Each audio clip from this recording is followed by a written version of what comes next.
Welcome to the Billionaire Lifestyle podcast with your host, Emmett Muckles. Please visit iTunes, Stitcher, or emmettmuckles.com to listen to all the episodes for free.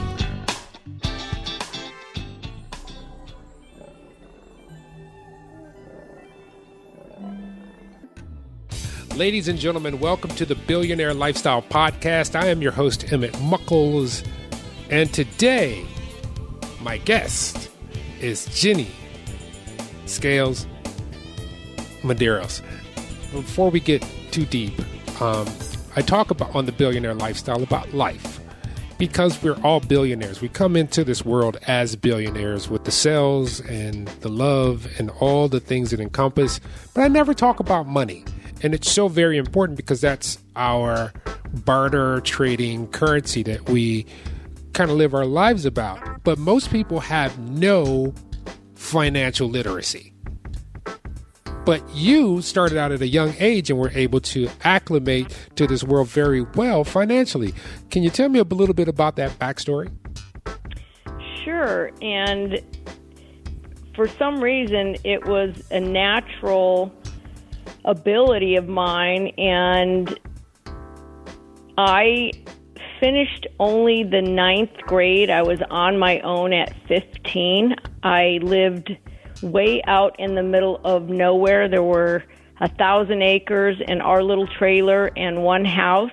Our trailer was eventually turned into a chicken coop, and my parents were teenage high school dropouts. I moved out on my own at 15. I felt like I was better off raising myself. And I had a knack and a natural God-given talent, and that was selling.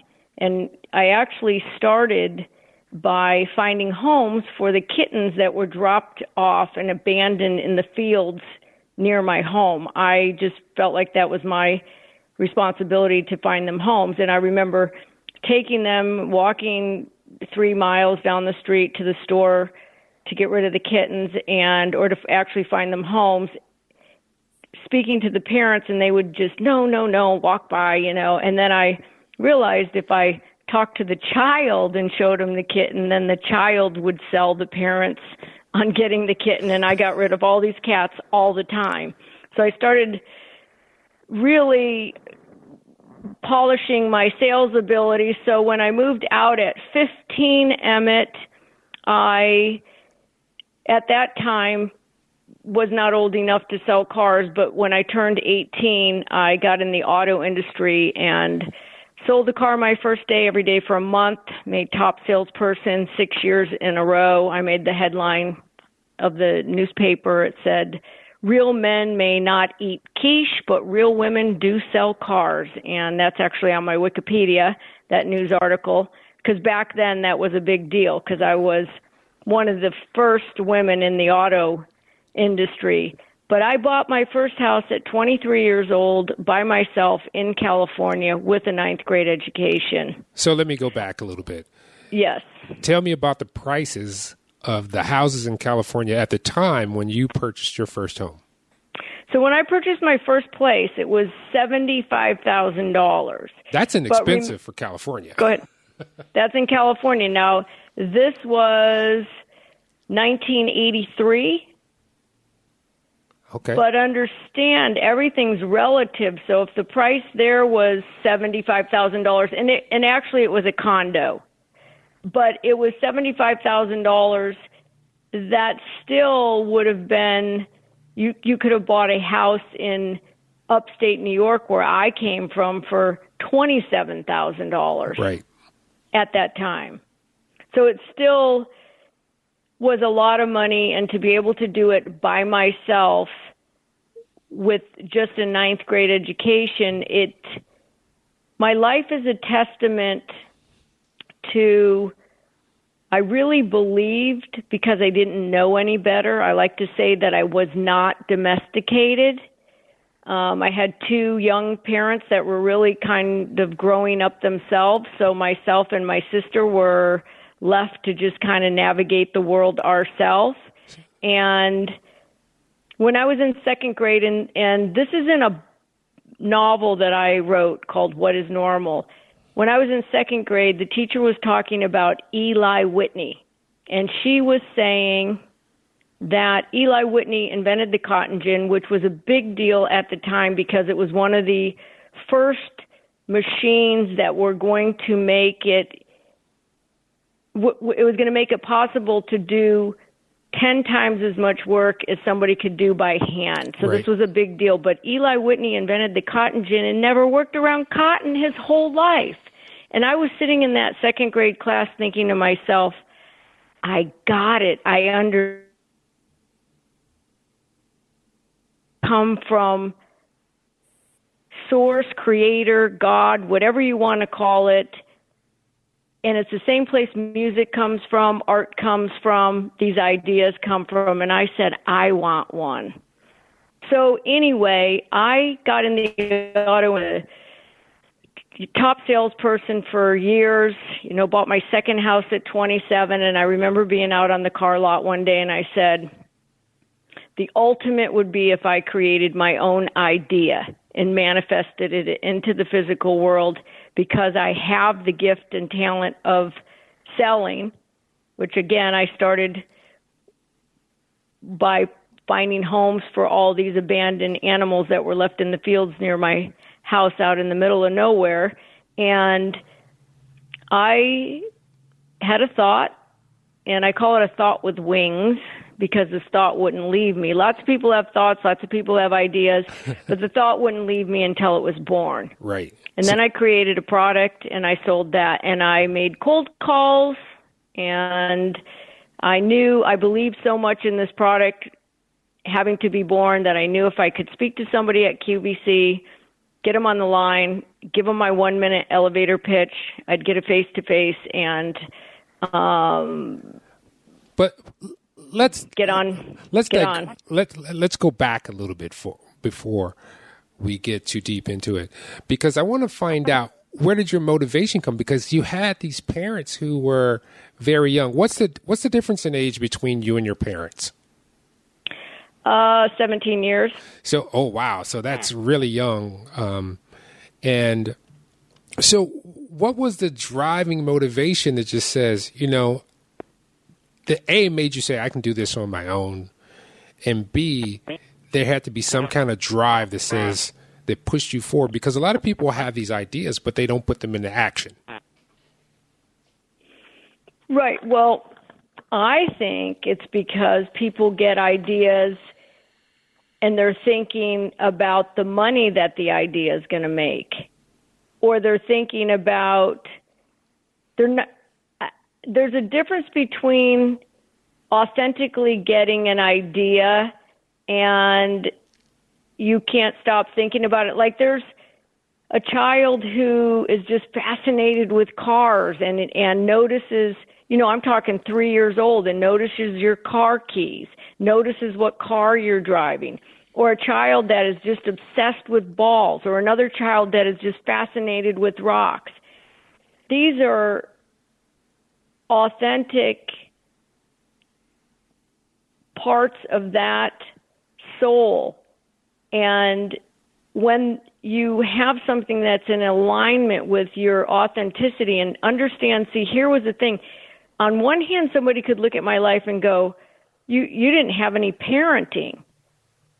And I like to say I wasn't domesticated, which means that I didn't get you can't do this, you have to be a teacher because I'm a teacher, you've got to do this is the only way you can do that. I didn't get any of that. That's what I was about to say. You didn't have this built-in implicit bias that many of us have because our parents, our community, somebody is saying, this is where you fit. So you had free reign to create the life that you were looking for. Right, to be me. So, all right, so now we know how that was born. Now, you eventually pitched QVC with a product. What was that scenario like? Because QVC was a big thing. QVC is a huge thing. And not only that, I was told by everybody, there's no way you're going to get your product on QVC because, you've got to get a product salesman. They have to go in and pitch it. They have to have connections, or you've got to fill out a 10-page questionnaire on your product and submit it with 1 million other people. I never followed any of those rules. I got on the phone, Emmett, started making phone calls until I got a warm body on the phone. And I didn't let her tell me she didn't have time for me. I gave my 1-minute elevator pitch, and this is the honest to God truth. They made a face-to-face with me. Then I went in and I pitched the product, and I got my patented sunless tanner on QVC. Now it's on my Wikipedia. You can verify that. You said something really important that does not resonate with many people nowadays. You made a really personal connection with somebody by talking to them, because nowadays we're in this text communication, email, and when somebody like you and I are physically talking to each other, that's a whole nother level of connection that people are missing nowadays. So that's a good piece of information for people to absorb. Very important. So once you got the QVC, what was, yes. Because what you're basically doing is climbing this life mountain. You started at the very bottom and you looked up at the top and you said, I'm going there.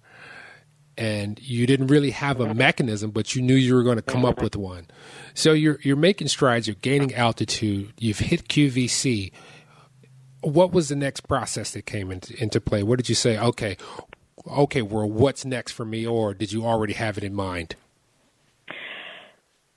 I had in mind that it was important. There were other things that I did with that sunless tanner that people told me I couldn't do. Like, I personally knocked on the door of the Canyon Ranch at the Venetian in Las Vegas myself and got the attention of the spa director, who told me they had just removed sunless tanners from their menu because they were either applying them, and when the sunless tanner developed, it had streaks and the customers wanted their money back. They'd say that they had ruined their vacation. And then they tried the new products. They had the bronzers and makeup, and then those were getting all over the sheets and blankets and everything. So she said, I'm not interested. We removed this treatment completely from our menu. And I got her to reinstate it based on the fact that I came up with a solution, and that's what I had patented. And I ended up getting it in the MGM Grand and all of the Noble House Hotel resorts. It was written about in Elle magazine, Fitness, Allure. I was on NBC, ABC, CBS. And I pitched them all. It's interesting. People will pay somebody to tell somebody how great your book is. But I can tell somebody about my book, because I also wrote a novel. I can tell somebody about my book, and I can connect with them on a different level because it's actually from me. Why would I pay somebody to tell somebody else about my book? Can I ask you another question? Ahead. If you're very familiar with Shark Tank, if anyone's familiar with Shark Tank, that's a great learning item for business. If you just sit down and watch it for the steps you need to go through, the things you need to have to pitch or have or sell a product. So how did you find manufacturers? How did you find branding? Because you said you were kind of green. You were selling cars, you knew how to sell, but there's another process that usually there's a team that builds that up. How did you acquire that knowledge? Well, I was thinking and understand when I started, I received my first patent in 97, my second patent in 2000, and I trademarked the name Flawless. Now, when I would think of putting on a sunless tanner, the whole idea would be to get it flawless. So that name came to me, and that was the name that I called it from the get-go, from 1997. And I actually, my patent overcame a problem with sunless tanners that did not even exist in 1997. What's that? So the original sunless tanners, your QT, and then they, got better along the way. Your original sunless tanners, Emmett, you couldn't see the product when you put it on your skin. So you didn't know where it went. So when it developed later, you could have missed a spot. You could have a streak. That was the problem. That was the problem with them in 1997. I created a way to put a invisible light responsive ingredient in the sunless tanner, because every single sunless tanner uses the same ingredient to turn you brown. I don't care what they tell you. There's no such thing as a natural sunless tanner. It might start out natural. It's a sugar. It's kind of like if you cut an apple and the air turns the apple brown. But once it's altered, it becomes a synthetic, and they're all synthetics. But anyway, they're all the same exact ingredient. If you put too much of some things in there, you can end up kind of orange. People's chemistry in their body, they can just, have that happen. But you can get a nice golden tan with the sunless tanner. But in 1997, when I put the light responsive ingredient in the sunless tanner, I didn't know that 3 years from then, Clinique, which was the first manufacturer to do this, they added a little makeup to the sunless tanner. So the whole idea was, and it was in a face sunless tanner. So the idea was when you put the sunless tanner on, it had a little color, and you wore that during the day, and then at night when you washed your makeup off, you had your suntan because it developed into a sunless tanner. So it was a marker so that people could see where the sunless tanner was. And then different brands, which Estee Lauder, Clinique, MAC, they're all the same manufacturer. They just have different names. Same exact manufacturer. But anyway, they started making the product so that you could put on your legs or your arms. So what they did is they overcame one problem, and that was that you could not see where the sunless tanner was until it was too late, once it developed. They overcame that problem, created a new problem, and that was the bronzers, dyes, and makeup come off on everything. They come off on your sheets. They come off, at the hotel, like the Canyon Ranch at the Venetian said they're all over their towels. No slow dancing. You sit on somebody's couch and you sweat. You got, brown stuff on their couch. So by adding a invisible light responsive ingredient that only shows up under a special light, which we had a little handheld light in the kit, you could put the original sunless tanner on. You can't see it. You turn your little light on. If you miss a spot, you fix it. If you get a streak, you blend it in. Turn your light off. Go about your merry way. When it develops, it's flawless. There's no bronzers, dyes, or makeup to come off on anything. Right. Which there were no bronzers, dyes, or makeup in sunless tanners when I received my first patent in 1997. So that's taken you to some great lengths in life, and it's let you do a lot of things. So let's talk about this book. And it's referred to as W.I.N, which means what is normal, which is a good question nowadays because everybody's like, I just want to be normal. I want to be this. I want to be that. But what is normal? Because we're all very individual people, but under a collective. So how did the book come about? Well, the book came about because I really felt like my life is a testament that there is always a way to be you. I believe that I was born at a particular time in space on purpose to be Ginny. And I believe that if I stay true to me, everything I need shows up to support that. So the book, here's the thing, if I had a college education or I was born into a family where I was middle income, normal family, or not normal family, but just an average family with average privileges, or if I was born into a family where I was very privileged, I wouldn't be a testament to the fact that by being my authentic, true self, by being Ginny, like Shakespeare says, to thine own self be true, by me being me, I've been able to just cut through things that people have tried to tell me were walls, and they weren't walls because the right person answered the phone. Right. I happened to show up at the Canyon Ranch when the spa director was there. The gift and talent I had is making the connection with the human, which is so important, and people will reach out to me to help them patent something or write a book without knowing anything about the book I wrote or even what I've created. All they want from me is what I can give them.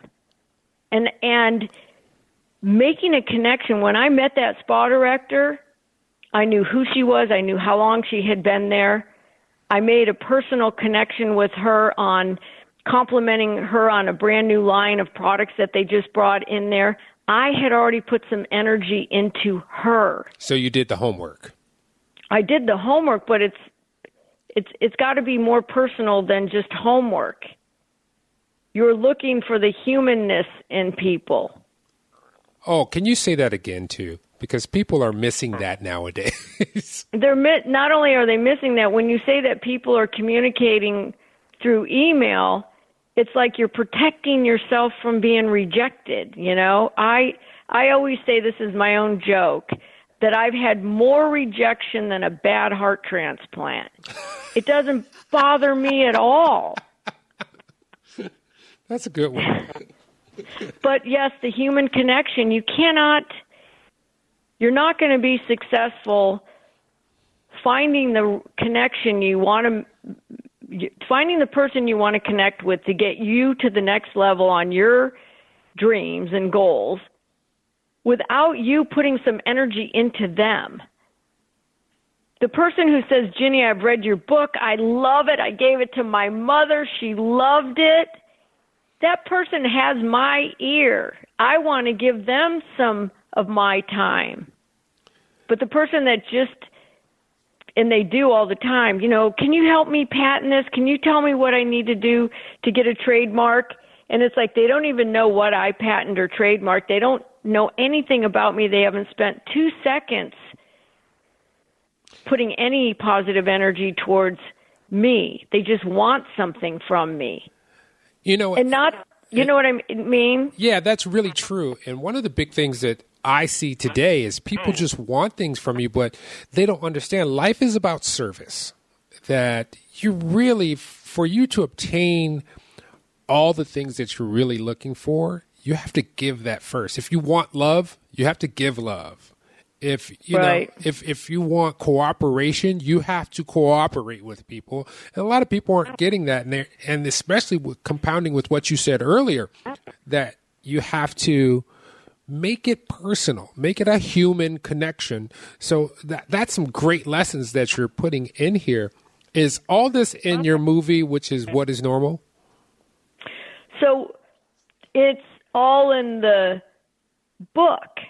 The book has been adapted into a script, and I pitched the script at the Napa Valley Film Festivals, and it made the finals. The story made the finals. I could have won, but I got really self-conscious. It's kind of a funny story, but no, not how did you get self-conscious? Come on. No, I did. I got self-conscious. It's what ended up. This is so funny, but I was in the top 10, and there were people from all over the United States. It's a Napa Valley Film Festival, and so picture this. You've got the guy that I'm competing with. He's presenting a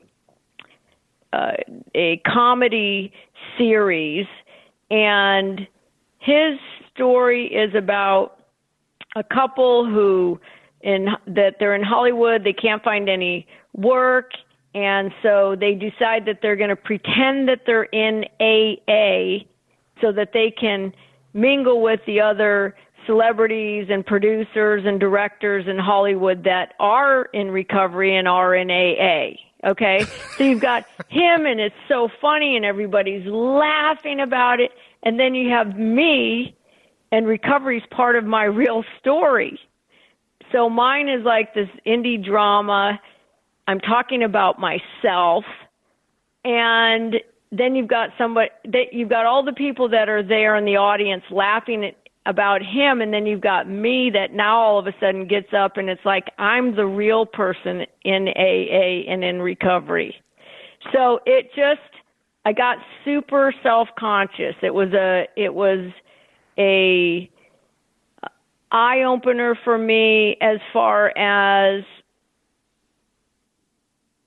it was good. It was a good humiliation for me to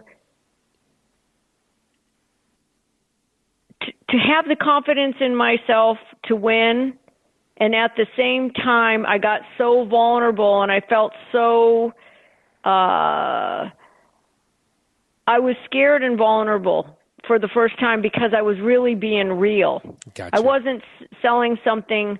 I can sell anything that you have. I could sell the Sunless Tanner. I can sell the book. But if I've got to talk about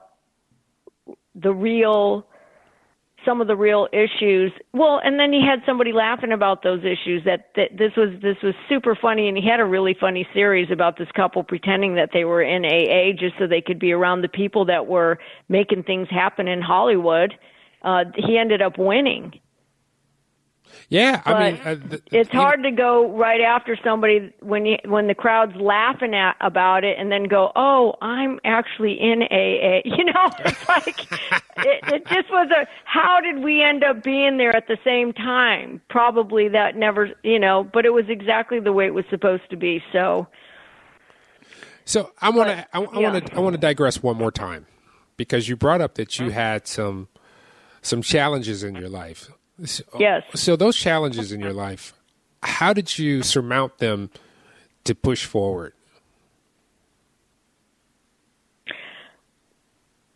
I have a very strong connection with Creator, Source, God, whatever you want to call it. You can call water H2O, agua, it's wet. I mean, whatever you want to call that energy that is always there for me, that I long to be connected to. That's how. And again, even the fact that my dark side has been drugs and alcohol, I feel like that's been important too, because it has, to me, that is the dark side trying to take me out of the game of life. It's trying to keep me from being me. Yeah. When you go to any 12-step meetings, the foundation statement is Shakespeare, to thine own self be true. It's all about me being me. And if I'm me, and I'm creating and doing what it is that I was born on purpose to do here, then I'm, let's just say, a threat to the opposite of that. I'm also a great influencer. I mean, I could get as many people to go out and drink and get drunk as I could to get clean and sober. So each day I get to wake up and say, am I going to use my gifts and talents for good or evil? And I say evil, I don't mean evil, but to me, the human experience is a contrast. There's not an up without a down. There's no hot without a cold. So if there's light, there's darkness. If there's good, there's not good feelings. If there's positive, there's negative. Whatever the opposite is, it's always there. And I get to choose because I'm given free will. We're all given free will. That's true. And that is... And without free will, there would be no morality. What would be the value of choosing the good if there was no choice? So everybody's got something, and mine just happens to be trying to escape by drinking or using. I haven't for years, and I'm a big part of the community of the recovery community. So, but it is something that keeps me really connected to God. I got one question because it's been in my head. Maybe I missed it. How did you go from New York to California? So when I was 17, I got on a bus, and 3 days, 3 nights, I drove the bus out here. I was not sure if my mother was here or where she was. I remember getting a knot in the back of my ear from the stress. When I got here, I found my mother and her boyfriend living in a apartment that was brand new. It was 2 stories. They had not gotten the permit to build the second story, even though it was built. So there was nobody living there. My mother and her boyfriend were living in a brand new apartment. Nobody knew they were there. They were running their electricity out the window and down the hall. They were going to the local car dealership and test driving a car, doing some shopping, and then taking the car back. That's awesome. So I finally found them here, but again, my mother wasn't really. My mom had left my dad, and I had moved out at 15, and all that stuff happened, and then my mom ended up with somebody, and they were living in this place in California, and so I decided to come here. And then again, it wasn't very long until I decided that I needed to move on myself. And that was at 17, because it was 19 before I got in the car industry. Wow. That's pretty awesome. So to wrap this up, what are some of the most important things that people of the Billionaire Lifestyle audience can remember when making connections and trying to manifest creations, particularly around their life and income and dreams and so forth and so on? Well, I have a quote, and it's actually in a book, and it is, every single day, plant a seed in the garden of your dreams. Make sure that every single day you do something, whether it's a phone call, an email, if you have decided who you want to connect with, be working on who are they? Do they have a book? Perhaps read it, or read what it's about, or look at any awards or accolades that this person has gotten. Get yourself ready to be prepared for your conversation with them. But every single day, plant a seed in the garden of your dreams. And if you know that you authentically are a musician, a teacher, someone who loves research, somebody who loves automobiles, innovative products, whatever it is that you have always loved, you have to be doing something with that, because that is where our passion comes from. The energy flows in you when you are in alignment with what it is that you authentically are supposed to be contributing to the world at this particular time. Very good. Very, very good. I want to thank you so much for being on the Billionaire Lifestyle podcast. Thank you for having me. And ladies and gentlemen, remember this. Life flows in Technicolor and surround sound. I'm taking this from another podcaster who passed away last year, Reggie O'Shea. But he always ended the show and said, life flows in Technicolor and surround sound. I want you to just take that in. And you're a part of that. So when you start to feel like you're less than, understand that you're a billionaire. You're a billionaire 30 days after one cell met another and they began their play. So since you're already rich in life, go live it. because this is about the experience. Till next time, love you all. Peace.